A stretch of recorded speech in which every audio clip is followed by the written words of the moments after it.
Former Dirty Jobs host Mike Rowe laid into a fan after he wrote about Rowe's views being loved by white nationalists.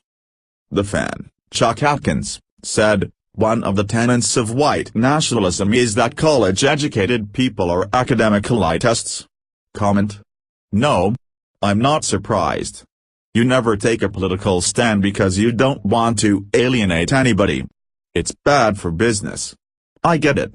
But there is a current of anti-intellectualism in this country, promoted by Republicans. Those people love you, and they think your initiative is their initiative. Meanwhile, the rest of the world is kicking our ass academically."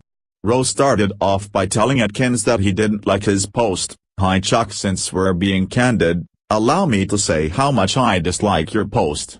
Everything about it annoys me, your smug and snarky tone, your appalling grammar, your complete lack of evidence to support your claims, and of course, the overarching logical fallacy that informs your entire position. What really bugs me though, is the fact that you're not entirely wrong. It's true, I haven't shared any political opinions this week, in part anyway, because doing so might very well be bad for business. What can I say? I work for half a dozen different companies, none of whom pay me to share my political opinions. I run a nonpartisan foundation, I'm about to launch a new show on Facebook, and I'm very aware that celebrities pay a price for opening their big fat gobs. Gilbert Gottfried, Kathy Griffin, Colin Kaepernick, Milo Yiannopoulos. Even that guy from Google who just got himself fired for mouthing off. There's no getting around it, the First Amendment does not guarantee the freedom to speak without consequences. And really, that's fine by me. So no, I'm not going to share my personal feelings about Charlottesville, President Trump, or the current effort to remove thousands of statues of long-dead soldiers from the public square.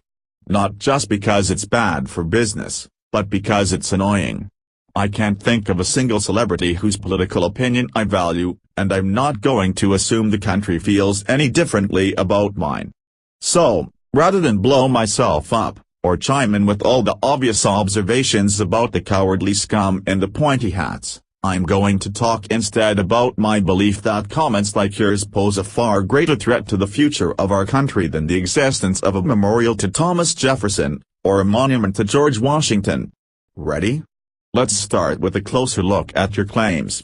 Then he broke down his claims. You say that white nationalists believe that everyone who goes to college is an academic elite. You then say that Republicans promote anti-intellectualism. You offer no proof to support either claim, but it really doesn't matter. Your statements successfully connect two radically different organizations by alleging a shared belief. Thus, white nationalists and the Republican Party suddenly have something in common, a contempt for higher education. Then, you make it personal. You say that Republicans love me because they believe that my initiative and their initiative are one and the same. But of course, their initiative is now the same initiative as white nationalists. Very clever. Without offering a shred of evidence, you've implied that Republicans who support micro-outworks do so because they believe I share their disdain for all things intellectual. And poof, just like that, Republicans, white nationalists, and micro-outworks are suddenly conflated, and the next thing you know, I'm off on a press tour to disavow rumors of my troubling association with the Nazis. Far-fetched? Far from it. That's how logical fallacies work. A flaw in reasoning or mistaken belief undermines the logic of conclusion, often leading to real-world consequences. And right now, logical fallacies are not limited to the warped beliefs of morons with tiki torches, and other morons calling for more dead cops. Logical fallacies are everywhere. As I type this, a Democrat on CNN is making an argument that says, because Thomas Jefferson owned slaves, those Republicans now opposed to tearing down his memorial are pro-slavery, and therefore aligned with the modern-day KKK. That's logical fallacy.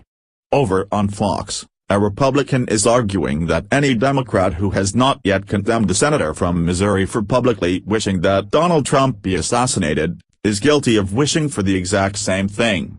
That's logical fallacy. Yesterday, on the Science Channel, Neil deGrasse Tyson, a noted astronomer, tweeted that the ability of scientists to accurately predict the solar eclipse was proof that predictions of global warming were also accurate. That's logical fallacy. Next, Rowe showed Atkins just how absurd things can get because of logical fallacies. Want to hear another one? Imagine something like this, unfolding over on MSNBC. Good evening, America, our top story tonight. Chuck Atkins is a racist. Why? Because he can't spell. Just look at his grammar. In a recent post on Mike Rowe's Facebook page, Mr. Atkins, while bemoaning America's global academic standing, not only misspelled elitist, he used tenants when he meant tenets. He neglected to use a hyphen in anti-intellectual, and he misplaced several commas and apostrophes. But why is he a racist, you ask? Simple. Because everyone knows racists are ignorant. Chuck Atkins is clearly a poor speller. Poor spelling and grammar are signs of ignorance. Ergo, Chuck Atkins is a racist. Boom. The matter is settled. Rowe discussed how his foundation helps a lot of people, regardless of their political views.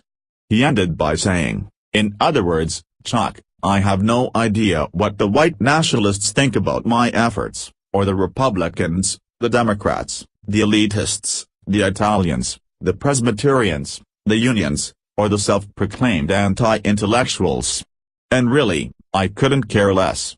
My question is, why do you? Mic drop.